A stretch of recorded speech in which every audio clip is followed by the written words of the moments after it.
to GC Educational Channel.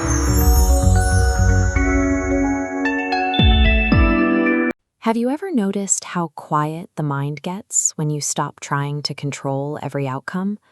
Let's take a breath and step back for a moment. Imagine releasing a single, tiny, newborn calf into a sprawling, chaotic herd of 1,000 moving adult cows.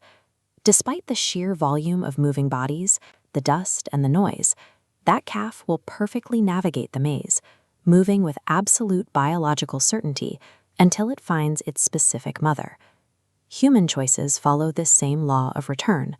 Our actions, no matter how lost they seem in the noise of daily life, will always find their way back to their creator.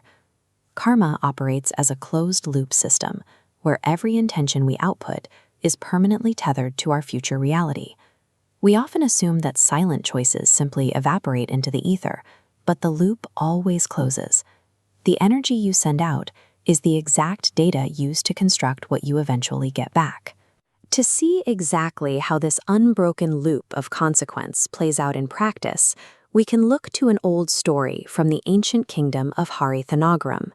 King Bhupati Varma ruled over a vast and resource-rich domain.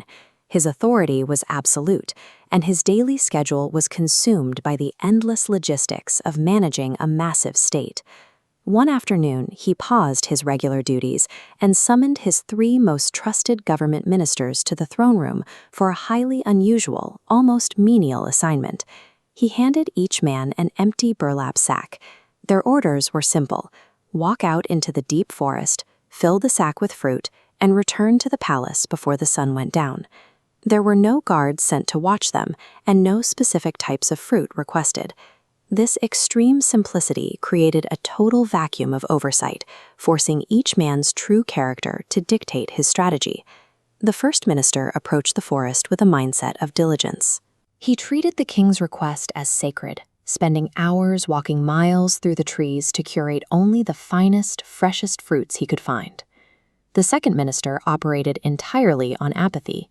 He knew the kingdom had plenty of food, so he lazily gathered whatever hung at eye level, tossing in fresh, bruised, and rotten fruit alike to fill the physical volume of the sack.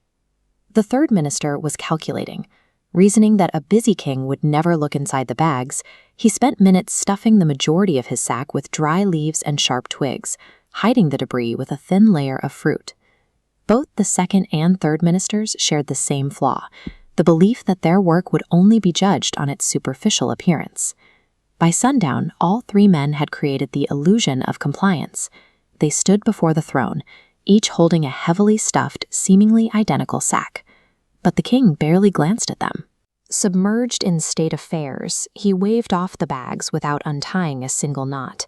Instead, he issued a jarring decree. The 3 ministers were to be immediately escorted to the deepest level of the dungeon and locked in separate cells for an entire month, with no external provisions. The final condition of their imprisonment sealed their fate.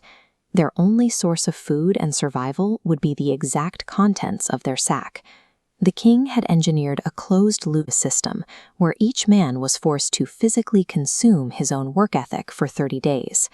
The first minister thrived. He easily survived the month, nourished and sustained by the high standards he had set for himself out in the forest. The second minister faced a grueling, agonizing decline. Forcing down the rotten, diseased choices he had blindly gathered left him with a severe, permanent illness. The third minister met a grim end. He exhausted his thin layer of decoration in 2 days and starved to death alone in the dark long before the month was over. The dungeon environment stripped away their titles, their excuses, and their illusions. It left behind only the raw reality of what they had built when they thought no one was watching.